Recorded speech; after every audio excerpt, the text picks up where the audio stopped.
So my first question would be, what initially drew you to the project? So when I read the script, there was a moment where I thought I knew what the film was going to be, and then there was a twist, and I was like, I was not expecting that. This has gone somewhere completely different, and I liked how the film connects the dots between the past, the present, and the future. I like how the film highlights this successful author and highlights what it's like for Black women to carry the burden of dismantling white supremacy and systemic racism on their backs every single day. You know, getting an opportunity to honor uh, the women who I feel like inspire my character, Veronica, like Maxine Waters, Harriet Tubman, um, uh, Brittany Packnett, uh, uh, Jovian Zane, Angela Rye, you know, women who are on the front lines, all of the women who form Black Lives Matter, being able to use them as a source of inspiration just felt, you know, like the best way to honor them. And I think this film is timely. There's no way that we can talk about the present day and the racial injustices and the amplification of systemic oppression without talking about the past. You know, this film, when I read the script, it just reminded me that the past is not dead. The past is not even the past. And my next question would be, watching the film, there's obviously a lot of scenes that are very difficult to watch.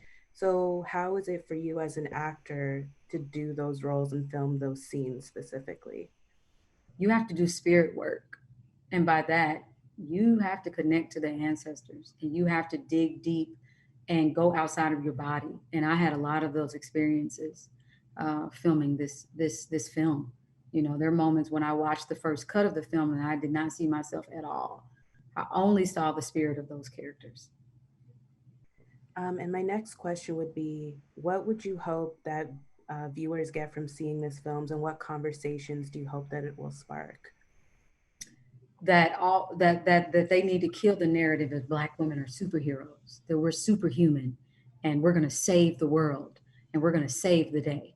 You know what Veronica does in this film, a lot of Black women have done for centuries, and it should serve as a reminder that it is not our job to clean up the mess and the residue and the awful stench of white supremacy.